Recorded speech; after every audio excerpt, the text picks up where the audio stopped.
Hello, good evening, and welcome to Scotland at 7. My name's Hugh Stewart, and thanks for joining us tonight on the 26th of August. Now, tonight we have a special. We're talking about the economy, and my guest tonight is a member of a pressure group, well, a research group, which has been looking at recently the underperformance of the UK economy, and that's Roger Mullin, who's been on a programme before. Good evening, Roger. Thank you for joining us.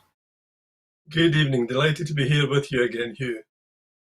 And so when we come to your side, Roger, I'll repeat about the bottom line because we discussed your organisation a couple of weeks ago, well, a couple of months ago now, I think. So first of all, I'm going to read through the latest news, and then we're going to look at the UK economy and the energy crisis. So first of all, let's look at our update from Russia's war in Ukraine. Today brings us to day 184.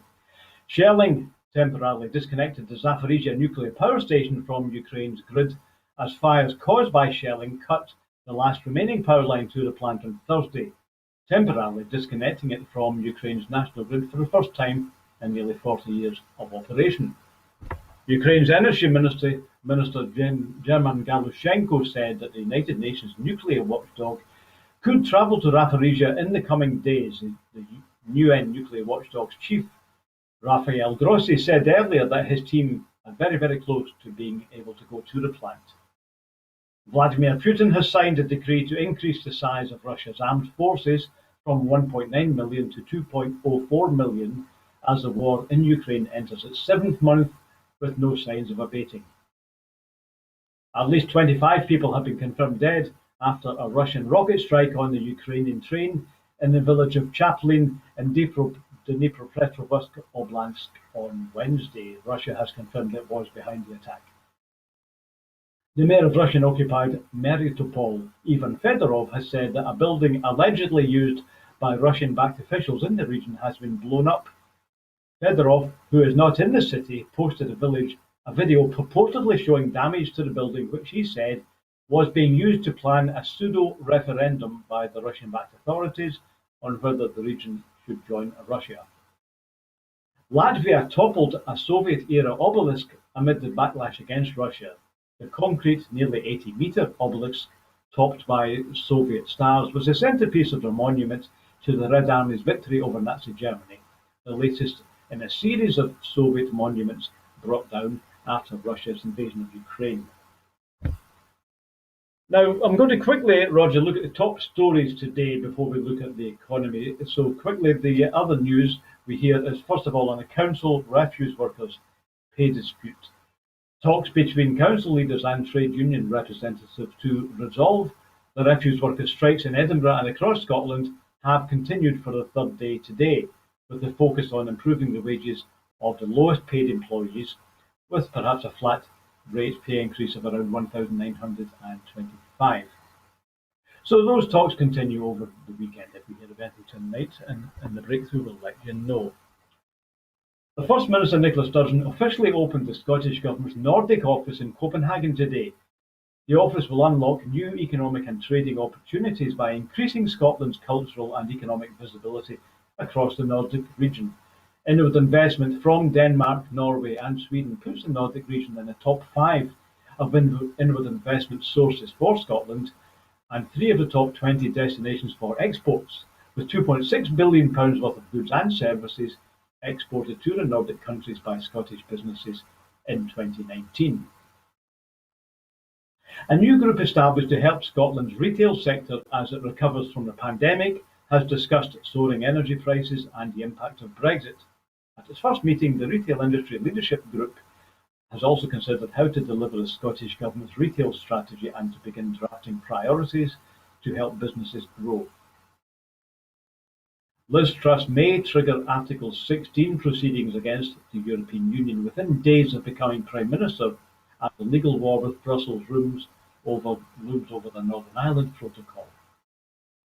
Emmanuel Macron has suggested that France and Britain may be heading for serious problems after Liz Truss told Conservative leadership hustings that the jury is still out, as she put it, on whether the French president was a friend or foe. The Royal Mail is said to be relying on a skeleton staff to deliver only essential items after 115,000 postal workers went on strike in the biggest industrial action so far this year. Royal Mail employees are striking on Friday, then Wednesday next week, and again on the 8th and 9th of September over pay and working practices. And a Russian spy story now. A team of investigators claim to have unmasked a deep cover spy from Russia's GRU military intelligence agency, who spent a decade posing as a Latin American jewellery designer and partying with NATO staff in Naples. Investigators say the woman, who went by the name of Maria Adela Kulfeld Rivera, told people she was born in Peru to a German father and a Peruvian mother. And finally, commenting on the publication of the analysis of responses to a consultation on future agricultural policy supporting the just transition of that sector, Rural Affairs Secretary Mary Gudgeon thanked the individuals and stakeholder organisations who had responded and said that the knowledge and insight from people working in the sector is invaluable in designing future agricultural support. Okay, so those are our quick headlines. Now, Roger, we should really discuss the energy before we begin to look at the research papers you've published this week. So today, of course, is the day that the Ofgem regulator increased the cap allowing electricity and gas bills to rise. And the news is that households across the UK face a leap in their energy bill from October after the regulator raised the energy price cap, taking the average gas and electricity bill to £3,549 a year. That's per household, an average of £3,500. And a blow for hard-pressed consumers already struggling with soaring inflation. Ofgem approved the increase of £1,578 per year, on top of the current figure of £1,971, and that's for an average dual fuel tariff. So that's an increase in 80%. Commenting on Ofgem's price cap announcement, the Scottish Government's Energy Secretary Michael Matheson said, "This announcement from Ofgem of an average 80% increase on energy prices will only escalate the enormous strain upon many households, thousands of households and businesses across the country who are already having to deal with April's energy price increase and the wider cost of living pressures. Today's price cap announcement and the increase poses a burden that consumers simply cannot be expected to carry. The only acceptable course of action now is for the UK Government, who have the necessary policy levers and borrowing powers, to take immediate steps to cancel the increase for all households. The Scottish Government is treating this situation as a public emergency. We will continue to do everything we can to mitigate the effects for consumers. Our foremost concern is for those at risk of fuel poverty, and it's imperative that those who are worried about or struggling with heating their homes access the information and support they need to reduce their energy bills." And finally, Alison Thulis, who's the SNP's Shadow Chancellor, Alison Thulis MP, said, "Ofgem's latest energy price cap announcement will be a devastating hammer blow to millions of struggling households.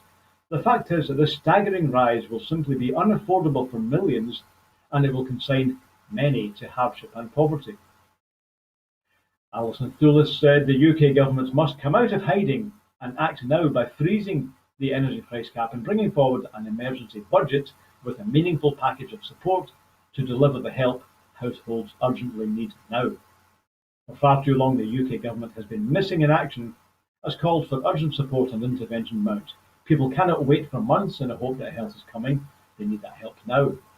It's vital that the UK Government steps up and cancels this rise, recalls Parliament, and delivers an emergency budget without any further delay or excuse. So let me, Roger, and welcome you to the programme, first of all, ask you if you agree with the language being used there by Alison Thulis and others in the SNP, that this is an emergency and therefore it needs emergency action by the UK Government. Is it that serious in your opinion? Oh, it is undoubtedly that serious, and I would agree with the statements as you've just read them out, Hugh.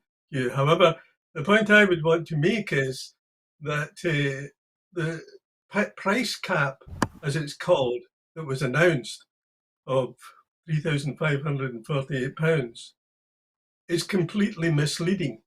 And it's misleading particularly in Scotland. For example, I'm sitting here in my home, which is a 2-bedroom flat in Kirkcaldy. So I went into the Martin Lewis calculator to find out what I am likely to be paying for my home next year. And the number came up, effectively my price cap is £3,800, almost £400 more than the sole price cap announced by Ofgem. Now the reason for that is at one level quite clear. There is no UK-wide standard levy, standard payment system. It varies region to region. So that I find out if I had been operating the same home with the same energy, but I was not in energy-rich Scotland, I was in London, or I was in Yorkshire, or I was in the southeast of England, or the southwest of England, or elsewhere, I would be paying less than I'm going to be paying because of these changes.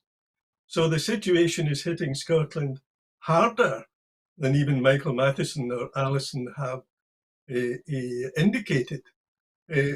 And for some people, this is just going to be a burden that cannot be accommodated. And so it's going to lead to huge problems. And that's why I completely agree with everything Alison has suggested about the recall of Parliament. Urgent action is very badly needed. Yes, the phrase was used that the government was missing in action. Various commentators have been saying that, whereas the government is the Prime Minister on holiday again. I heard yesterday on LBC News that somebody who had never heard of, who's the Education Minister, was dragged out to make some sort of comment. And of course, he couldn't make any comment because there doesn't seem to be a policy, Yeah. but he promised there would be a policy soon. And I've noticed they've also said nothing at all about, for example, the impact on small businesses. Because nothing is capped for small businesses, they're going to face much larger rises in all property than the 80-odd% that has been announced as affecting domestic consumers. And I did, in fact, hear somebody from a small business federation talking the other day about chip shops will not be able to fry chips.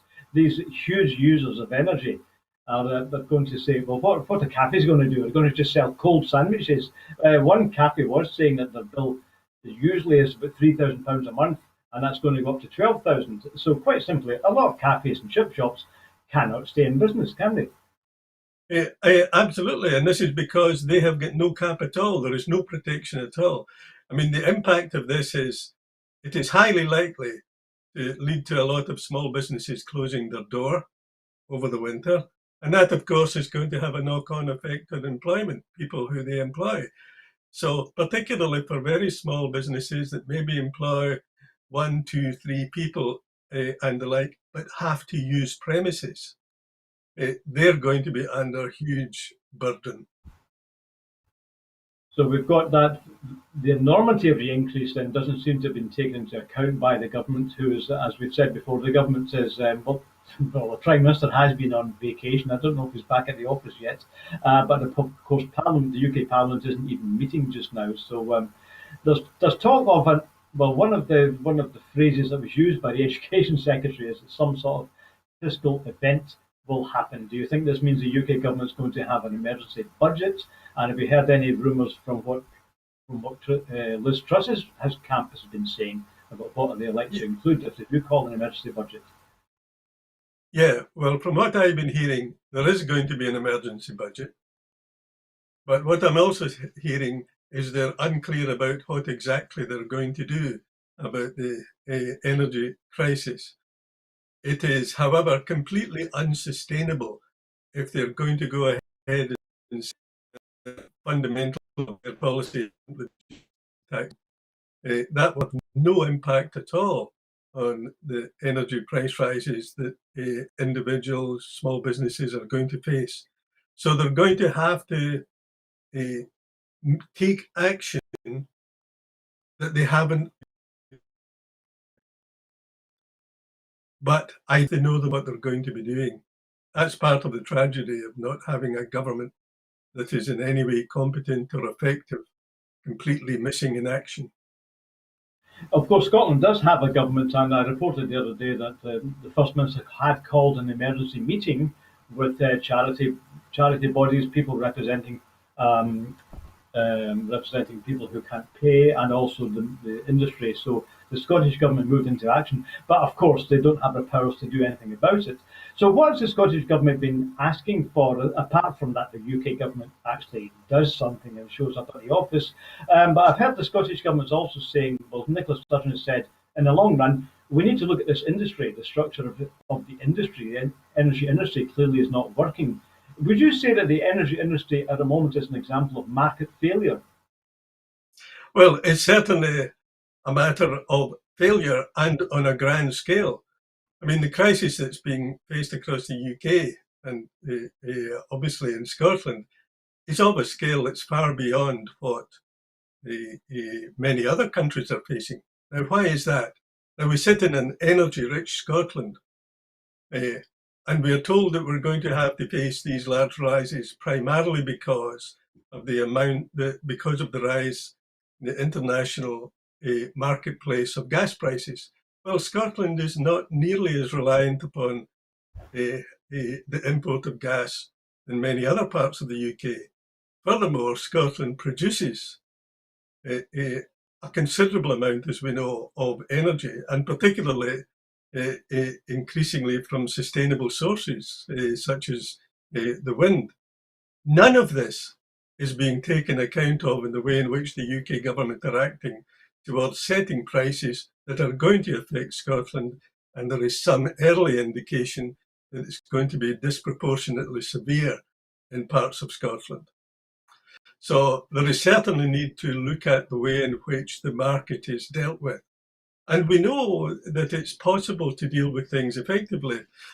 You know, I know that we're going on a little later to talk about some of the research that I've been involved in conducting.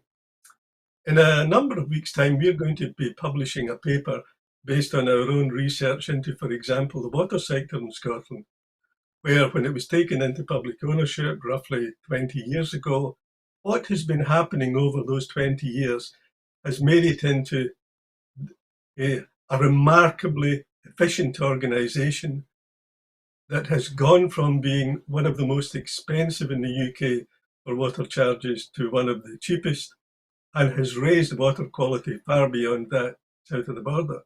Now, that's an indication of where it is possible to do things by, in that case, very large-scale action and reorganisation.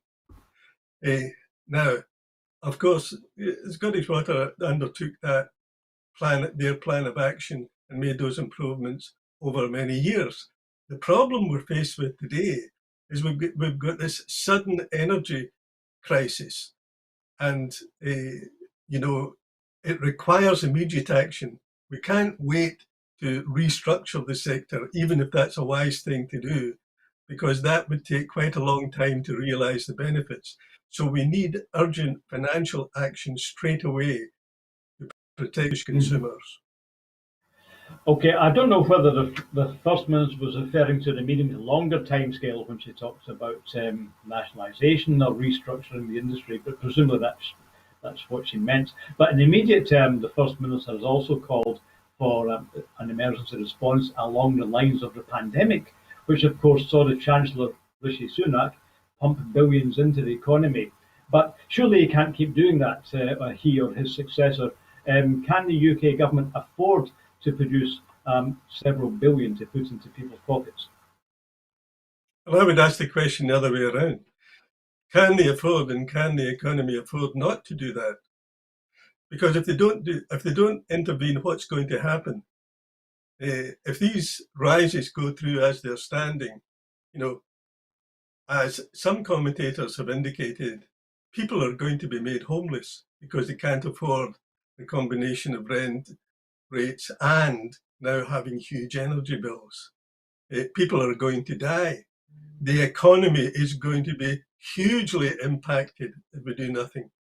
We've already talked about the rises that are going to affect businesses and that are going to further fuel inflation. So by not acting, there is going to be huge harm to the economy.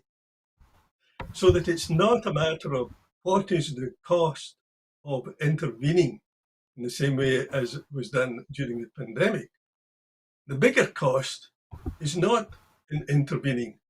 That will, in the longer run, harm the economy to a very considerable extent, which I don't think policymakers in London seem to fully appreciate. Yes, so yeah, you're saying yes, maybe it's expensive to alleviate the crisis, but by not alleviating them, you're building up further pressures, further serious economic pressures, It will including be more obviously expensive. unemployment. Yeah. Absolutely, it will be more expensive not to do something now. Yes, I get the point. Thanks. Now, just finally, before we move on to looking at the UK's economic record, and by the way, we're looking at the record up to 2019, so and it's getting worse actually from what we've just been discussing in 2022. But let's look at the political response to the current crisis, the current emergency. The last time I heard, Keir Starmer was calling for a 6-month freeze. I don't know whether they've updated it, but since then, of course, the Scottish Government is now calling for an immediate freeze. That means they're calling for that cap today to be put back down again, and then for it to be kept there. Are you aware of any other comment from the opposition leaders, UK wide or in Scotland, about what they think the government should be doing? The only thing I've heard coming out, for example, you mentioned Keir Starmer, is since he said that some time back about the freeze covering 6 months, he has been remarkably silent. Particularly when people were beginning to become critical and starting to look at the detail of what he was proposing and indicating, well, this is just not going to be anything like what is required to address this crisis. This is not a crisis that's going to go away quickly. This is a crisis that's going to be with us. And indeed, if we don't address something in a more substantial way, it is a crisis that is going to grow. I mean, what we've got to remember is that the so-called price cap that was announced today is for only a few months. There's going to be another one that is expected to rise much further. We don't know by how much, but all the indications is a further substantial rise. And indeed, some commentators are suggesting figures that I would hate to repeat on the air in case it unnecessarily frightens people at this stage. But, it could, but this is why I'm saying the cost of not doing something now is going to be colossal. Inaction is what is going to completely ravage the economy within the next year. Okay, and that will move on to the next topic. So just to summarise, the energy price cap has gone up today. So typical energy bills for a typical household, dual fuel will be going up from around 1,900 a year to 3,500. And as Roger said, that's possibly not the last increase we're going to get.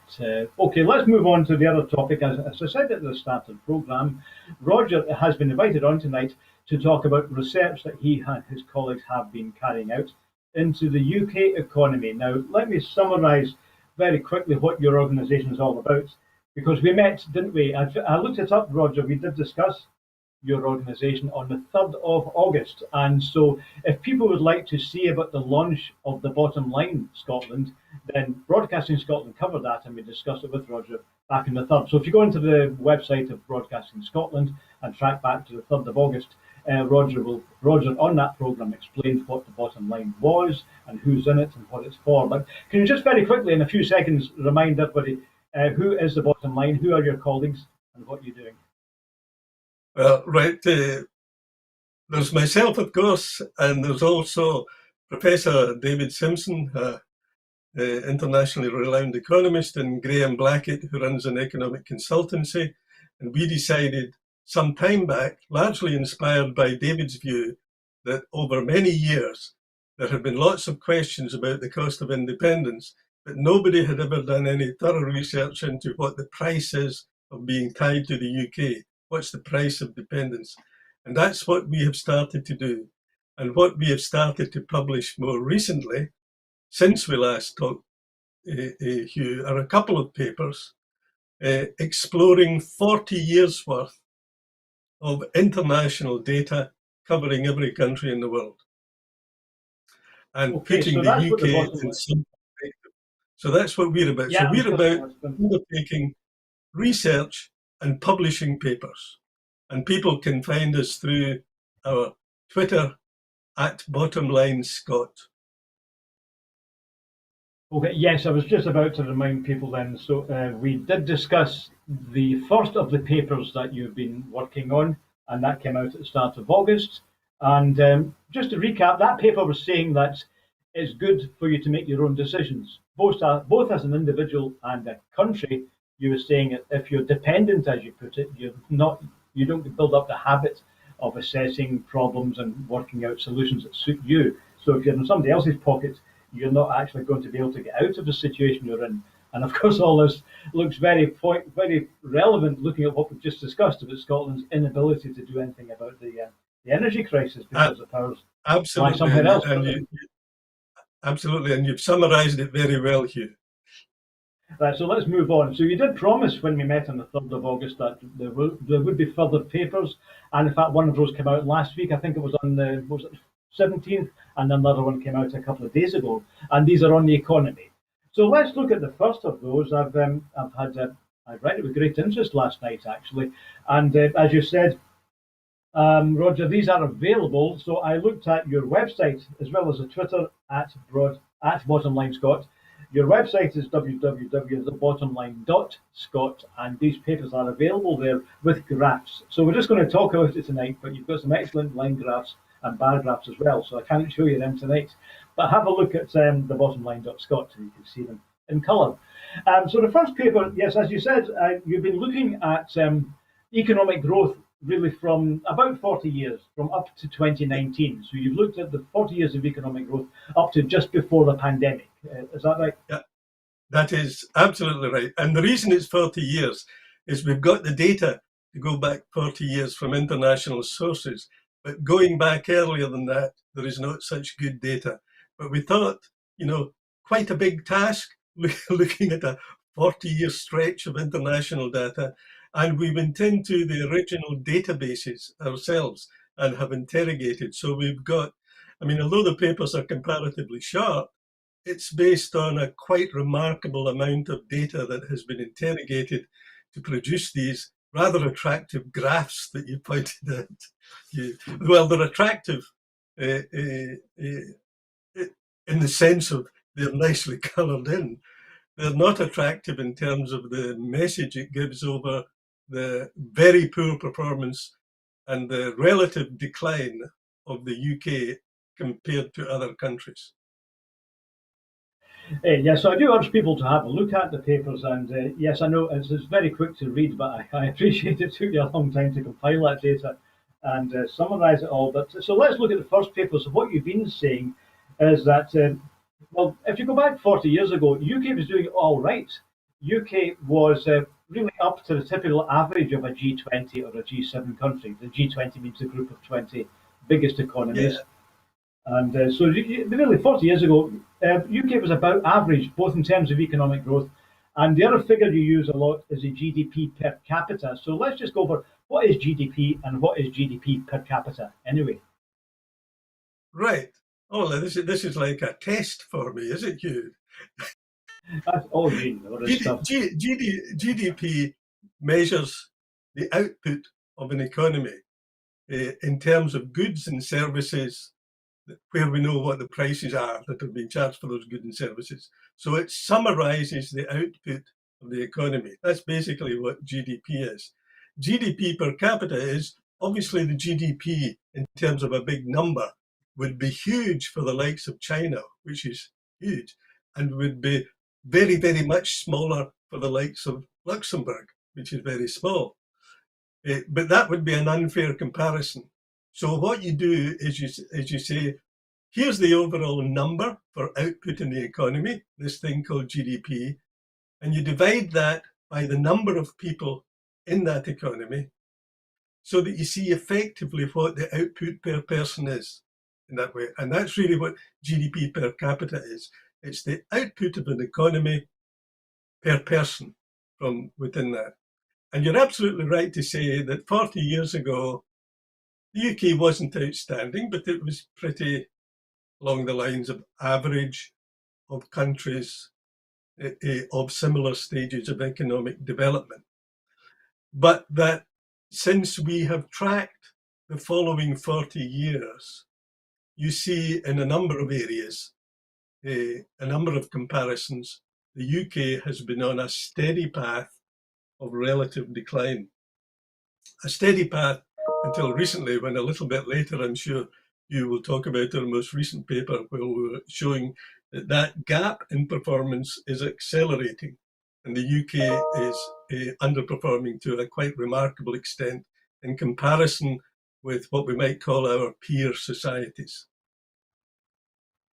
Yes, the start of the period you've analysed, yeah, the UK was doing all right, but then since then, well, one of the points you make is that there has been economic growth just about everywhere. Of course, in the 40 years we're talking about, that's the period of globalisation, isn't it? It's a period when the European Union came together and formed a single market. It's in the period when the World Trade Talks have reduced trade barriers. So the whole global economy has been growing. So I suppose you could say you should have expanded your trade in that period. If the world economy is growing and the world population is growing, we should be growing with it, shouldn't we? That's at least the same Oh, thing. yeah, if you were doing effectively nothing and just leaving it to the natural course of development, you would expect, because of the expansion globally and all the rest of it, there to be a rise. So every what we might call an advanced economy has been rising over that period by this measure. The problem has been, of course, that the UK has been underperforming over those 40 years in comparison with, whether you want to compare it with large advanced economies, or in particular compare it with small advanced economies, you will find that on average, both large advanced and particularly small advanced economies have been growing much faster than the UK. So the UK, I mean, one way in which I would put this, using some of the phraseology of our opponents, is we have been searching to try and find the broad shoulders of the UK, but they are missing. Now, of course, it's particularly timely that you've brought the paper out during JERS Week. My colleague discussed the famous JERS figures last night, which suggests that the Scottish economy is propped up by the UK economy by a couple of thousand per person. But some of the figures that you quote in the paper actually make that 2,000 per person, even if it's true, and that's debatable. That shrinks, because you said at one point, I forget the figure, but you said if the Scottish economy had grown, for example, at the rate of the Norwegian economy, that would have been worth far more than 2,000 per person, wouldn't it? Oh, I mean, if it had grown at the average rate of all small advanced economies, it would have dwarfed that figure, even if that figure was accurate in JERS, which of course it's not.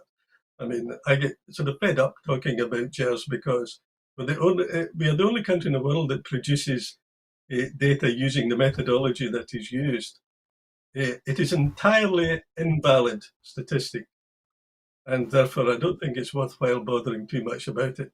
Indeed, I think it would be a good idea if we got rid of JERS altogether, and if the Scottish Government spent research effort producing information that was of use. For example, the JERS analysis that is produced is of no help whatsoever to government decision making, and it's of no help whatsoever to policy development. So my question is, why don't we ditch JERS and focus on things that would actually help our development? Yeah, why not? So let's look at the actual numbers again, the increase in productivity that you've measured, you and your team have measured for the industrial economies. Now, as you mentioned a minute ago, I noticed one of the things you've done is to look at, say, the top 40. I think you've said that the OECD, that's the Organization of Economic Cooperation and Development, I think that doesn't include every country in the UN. I think it's something like the top 40 economies. Is that right? Yeah, it's a big bunch of major economies in the OECD. So we looked at the OECD, we looked at the EU, and we've looked at what's called large advanced economies, and we've looked at what's called small advanced economies. And however you want to look at it, there is a relative failure of performance of the UK economy. So what happened again, to go back to?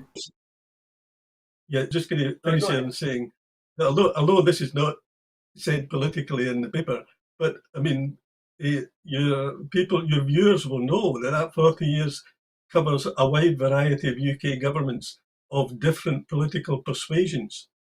None of them have been able to raise the UK's performance to anything like the others that we have been compared with. Right. So at the start of that period, then, with the numbers which you show in the paper, is that the UK economy has grown, of course, over those 40 years. But the general, most of the large advanced economies have grown by a bit more than the UK. Interestingly, the EU hasn't really grown more than the UK, has it? Because the EU figures But, have slightly slowed down over the last 40 years, haven't they?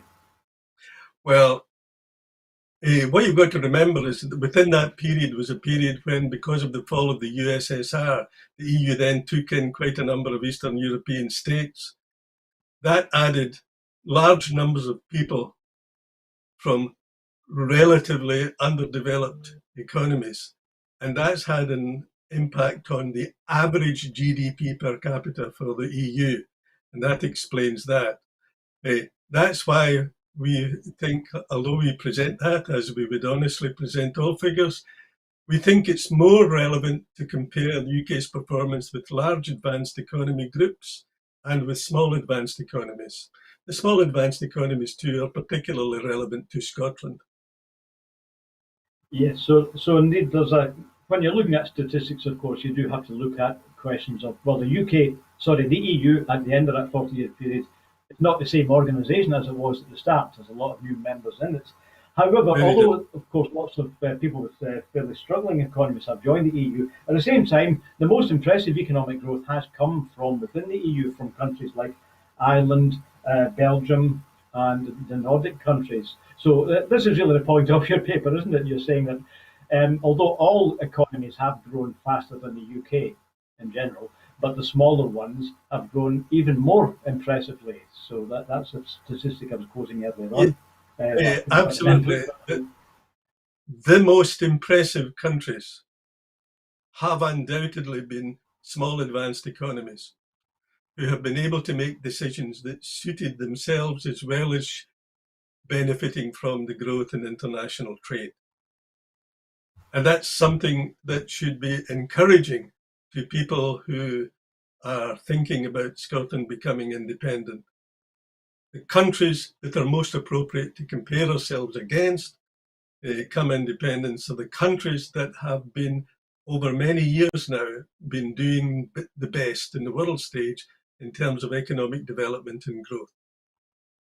Yeah, so Nordic countries and New Zealand, and generally, so the figures prove. I know you argued this in your first paper, but the figures actually bear out that the small economies, small advanced economies, have had the most impressive growth. Now, another thing I'd like to ask you about. One of the things that struck me from you can see this particularly when you look at your line graphs, is although the UK decline was beginning to widen, 30, 40 years ago, but there was a sharp change, a sharp inflection after the banking collapse, the banking crisis of 2007, 2008. It looks like from then on, the UK economy seemed to actually get even worse. And so you note in the paper, when the banking collapse happened, it hit the UK just about worse than anybody else since it. The UK went down quicker. When I studied economics 30 years ago, they used to say that for example, if you have to try and do something nasty to your economy to get rid of inflation, they always used to say, the faster you fall, the faster you'll come back up again. That's standard economics, isn't it? Get it over with quick. Yeah, the UK had a big fall, but it didn't come back up again. Unfortunately, the UK have confounded that with the experience since the financial crisis. There was a faster fall and then there was a weaker recovery. And so what has been happening is that if you take you mentioned the likes of whether it's Ireland or Denmark or New Zealand, or in fact, all 12 of the basket of small advanced economies that we look at, they have eventually bounced back much further than the UK. And so the gap in performance has been widening, in particular, since the financial crisis. This makes an absolute nonsense of the claim that we need to be, in times of crisis, dependent upon the so-called broad shoulders of the UK. if we had been freed from the UK and able to pursue matters in our interests like small advanced economies, there is every evidence from the data we've supplied that Scotland would be in a much better place today than she is. Being tied to a relatively failing large economy is just not a sensible approach for the people of Scotland to pursue. I wondered if the effect of the banking collapse and the slow recovery from it has anything to do with the over dependence in the UK economy, of the UK economy on financial and banking. I know you haven't dealt with this in your paper, but do you think there should be more emphasis on other aspects of the economy, such as growing new alternative energies and making the just transition? I know a lot of people argue this, that the UK economy mainly makes financial services. Is that the reason why the banking collapse had a particularly vicious effect here? I would think, to be honest, and you'll remember, Hugh, when we discussed our first paper on agency and helplessness, I think we briefly discussed the problem of the UK being one of the most centralised economies. And that, in part, is the problem here in terms of the recovery. You're right to say we would be in a better place if there was a more diverse economy. But I would add to that, if we were an economy that wasn't so over-centralised around London and the southeast. And so these have been two of the they're not the only two, they're not the only factors, but they are two of the factors that begin to give some insight into the relatively poor recovery response of the UK. I mean, when you consider there was a prime minister back in, when was it, 2008 or thereabouts, saying that he had saved the bank, the world, and the economy, and all the rest of it. It's a very difficult thing to argue that you've saved the world's economy when you haven't saved your own. And the UK's economy has been performing considerably poorer than others since the financial crisis. Now, well, you raised the question of a former Prime Minister who's in fact your neighbour, isn't he, quite nearby in Kirkcaldy. One of the things I was going to raise is that if you look at that second half, the last 2 decades of the period of decline, when the decline increased, well, most of that time, the Conservatives have been in power. But you could also argue that a lot of the economic policies were a continuation of the previous Prime Minister and the previous Chancellor, who was the same bloke. Things like deregulating the Bank of England and letting the banks do what they like. So is there any political overlap there between the decline of the economy and the way the politicians have adopted really a free market attitude? I think undoubtedly. And indeed, you'll be pleased to know, Hugh, we've got another paper coming out on, I think it's a week, this coming Wednesday, which is going to deal with a factor which is often completely ignored. And I hope the people who are viewing this program will be interested enough to follow up and read this next paper we're going to produce, because it deals precisely with the problem of corruption within the UK body politic and the economic impact that has had. Right, so that's something to look forward to then. Yes, so you did promise further papers. Yeah, I think we discussed last time that I don't know if looking forward to reading about corruption is the right way to put it, but certainly I hope people will read and find it provides an interesting insight, and as we hope all our papers do, produce information that people have so far been denied access to. Yeah, you're shining light on areas of policy we don't hear much of. Yeah, I was about to say that New Zealand, I think, comes to the top of the low. Is that right? We're putting it the low corruption list. I don't know if that makes sense. Anyway, there's a list of countries that are corrupt, and New Zealand. I mean, if I give a little insight into the next paper, Transparency International, for just over 20 years, have run an annual corruption index, ranking all the countries in the world. And the interesting thing is, which countries consistently come out at the top of being the least corrupt countries? The least corrupt countries are the small, advanced economies, and they're the ones that have been economically doing the best. So whether you're talking of your Norways, your Denmarks, your New Zealands or the like, these typically are seen as economies which have been performing well, and they're performing well, and they are also countries that have been amongst the least corrupt countries in terms of their operation. So there is good evidence to suggest, and we reference some of this in the future, there's good evidence to suggest that corruption harms economies. Now, a lot of people will think that, well, that's commonsensical, but at least I think we can demonstrate why that's the case. And so that when you rightly raised there, Hugh, the problems of what has been happening over the period since the financial crisis, we deal with that in part in the next paper that we're going to be publishing a week in Wednesday. Okay, well, looking forward, yeah. Well, that gives me a lot more work to do. Of course, I will have to read that one. I'm looking forward to having some more work. Well, you'll have to read. Well, you're not going to have to read that, but we've so far got plans for publishing another 10 papers currently under construction. So this is the beginning of what we hope is a very serious look that will be of help to the cause of Scottish independence. Yeah, so yeah, your team are certainly putting in the effort. There's no doubt about that. And I should have said earlier on that I thank you and I congratulate you for the amount of work you put into these papers. It really is well worth reading them. So I urge people to do that, look on your website and get the additional documents. Now, just before we move on to looking at your small country, large country analysis, one other thing that occurs to me in the politics of economic decline is that surely you are not the only guys who have come across this information, right? People who read the FT or the mandarins of Whitehall, they must know this stuff. They must know that Britain's in decline and they're struggling for a strategy. What is a strategy? Is it Brexit? What I'm asking you is, do you think Brexit is a kind of a cry of despair, saying, frankly, we don't know what to do, so let's just leave Europe and see what happens?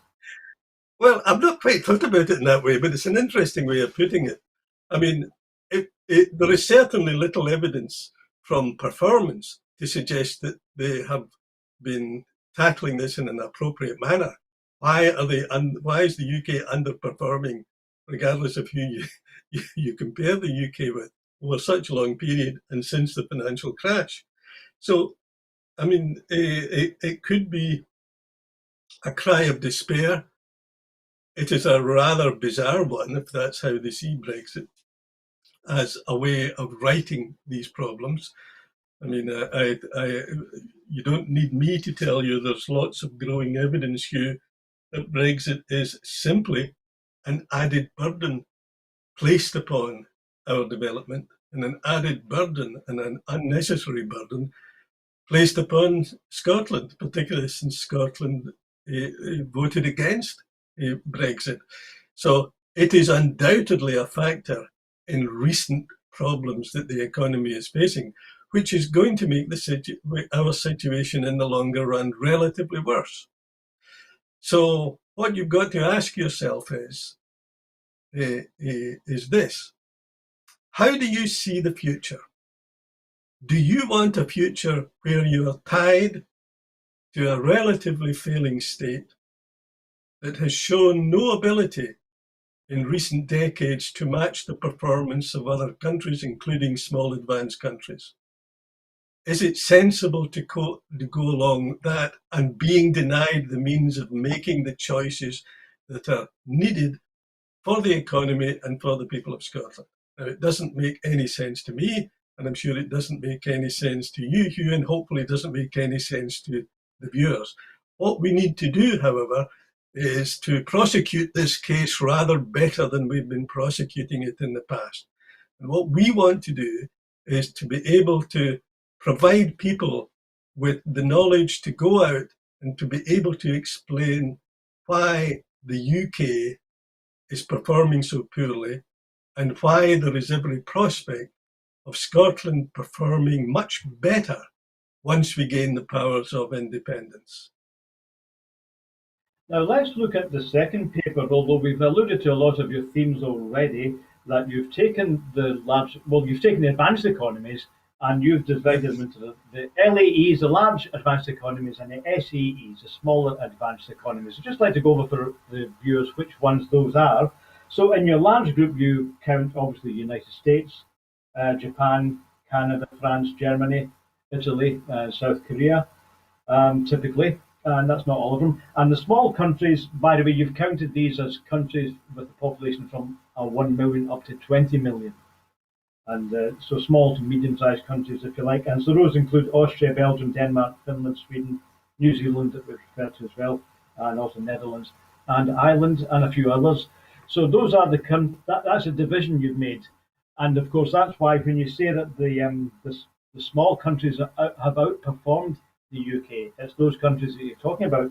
And that performance is remarkable. I think the gap is something like 83%, am I right? Just looking over that 40-year period, they've grown by over 80% faster than the UK economy. Absolutely huge, the way in which they have been pulling ahead year on year of the performance of the UK economy. You know, there are probably people viewing this who might be able to recall in the many years ago, as I can recall in the independence movement, that people ridiculed the idea of Scottish independence and used the example of, for example, you would impoverish us and turn us into a Southern Ireland. Well, Ireland today has a GDP per head far, far, far in excess of the UK. I don't hear people ridiculing Ireland's performance. And the same is true of the other advanced economies. They are all performing and increasingly performing and pulling away from the performance of the UK. So what we are doing by not by not achieving independence, we are condemning ourselves to underperformance. There is no two ways about it. We will continue to underperform to our strengths until we achieve independence. Your point has always been in these papers and in the first one that small countries can be flexible. They can make decisions which suit them. And in the case of Scotland, it means if you want to do something with the energy, we just do it. You don't have to write papers to London to ask them to agree. So it's all about, am I right in saying it's all about being able to look at the situation and coming up with the best solutions that fit you without having to ask permission elsewhere? Yes. It's a matter of, first of all, flexibility of response, which we lack at the moment. And also, there is evidence of speed of response. Smaller countries tend to be more efficient in decision-making and in implementation, faster to respond to events, faster to pull themselves out of crisis, as we've been discussing. And so that would be undoubtedly an advantage to Scotland. And many of the countries, if not all of the countries in this small advanced economies, have got a weaker asset base than Scotland has. When you consider we have got many world-leading universities, when we have got a new renewable energy revolution taking place, as well as all the traditional assets people talking about in relation to Scotland, we have a remarkable asset base that is not being properly husbanded in the interests of the Scottish people. Now, one of the criticisms you often hear from unionists is to say that the independence supporters just say that everything will be great when they're independent, we'll all be loaded, it'll be land of milk and honey. Now, you're not really saying that because you do talk about shocks. This is a thing that economists talk about, of course, a shock being some unexpected reversal that happens next year, such as, of course, the war in Ukraine, or it could be natural disasters. So shocks will happen. But one of the things I noticed, I picked up from your second paper, is that you said that such a shock was the COVID disaster, of course, which was a massive shock to all economies. But I think you said that the British economy, because of this lack of development, the British economy was quite weak and was in the worst position to deal with the shock of COVID. So again, is that sort of the example you would give, that we know that problems will occur in the future, but when they happen, we'll deal with it? Well, in our very first paper, we talked about the type of world we're in now is carried by what's called radical uncertainty. That is just that things are uncertain, but we just don't understand some of the causes and their effects straight away. And so it's like uncertainty piled on uncertainty, such as is inevitable because of the very, very fast changing nature of modern societies. Now, you've got to ask yourself a very simple question. If we're living in a world where there's faster and faster change, what do you need from governments? You need from governments that are flexible and able to respond quickly, right? Which countries have the flexibility and ability to respond quickly? They tend to be smaller societies, where people are much more familiar with the complexities of their society and where there is an imperative to respond effectively. And so from that point of view, the global nature of the world that we run in, of radical uncertainty, calls for small advanced economies to be seen as the most effective way forward. Yeah, so it's not about saying that independence means we know that automatically because of this equation you're going to get more money, but independence means, to go back to your first paper, it means you can make your own decisions. Whatever happens, you will be able to look at it and assess it and make a decision that suits you. So it's really all about the ability to control and the ability to make those fast responses. Nobody is saying that come independence the next day we're all going to be living with loads of milk and honey.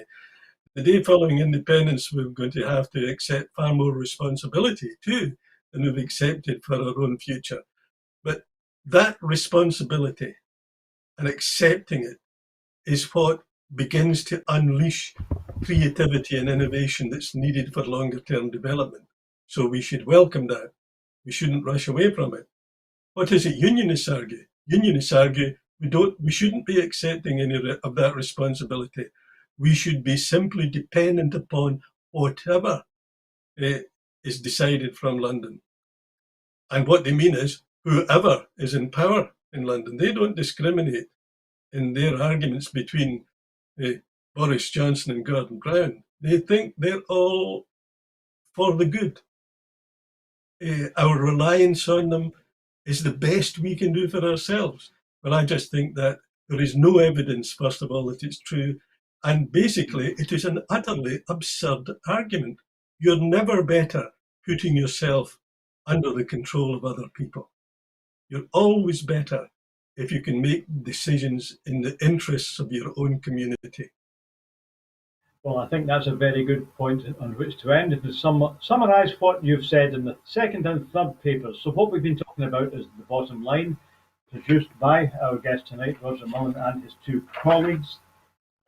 David Simpson, economist, and Graham Blackett, economic advisor. And so the bottomline.scot is where you can read these papers and future papers. So we've promised another one, about 10 days or so. And just before we finish, I think you said earlier on that you will in future be looking at quality of life issues. We, of course, are assuming it growing GDP means growing happiness, but that's not automatic. So are you going to look at issues of welfare later? We're very careful to say that we know this isn't the only way we should be measuring things. So we're going to be looking at being sustainability and the like in the future. Okay, so plenty of reading, right? And I hope you'll come back onto Broadcasting Scotland and explain when your next papers come out. Right. So finally, Roger, so thanks for coming on the show tonight. And thank you to you and your team for the exhaustive work you're doing, looking over these millions of statistics to produce that analysis. So all that is on the bottom line. I'm glad you're doing that. It's a lot quicker to read it, as you said, than it is to compile the stuff. Okay, so that's it from us tonight. So thank you for watching Broadcasting Scotland this evening. And thank you again to Roger Mullin for joining us and explaining the relative decline of the UK economy, particularly when contrasted with the small economy. So that's it for tonight. Now, before I go, I just want to remind you all that at Broadcasting Scotland, we depend on the generosity of our supporters. So to everyone who has donated and everyone who has signed up to make a regular monthly payment, thank you very much. Our programmes will always be free to view. However, if you can afford £5 a month, please consider becoming a Broadcasting Scotland supporter, and our website is on the screen below. We've now set ourselves a target of adding 10,000 new subscribers. If we do that, we can then employ staff and put out more programmes and discuss the future of Scotland and the other world issues that we will look at on Scotland at 7. So that's it for tonight, and indeed for this week at Scotland at 7. I'm back at Sunday lunchtime for full Scottish, so thanks for watching. I'll see you later. Good night.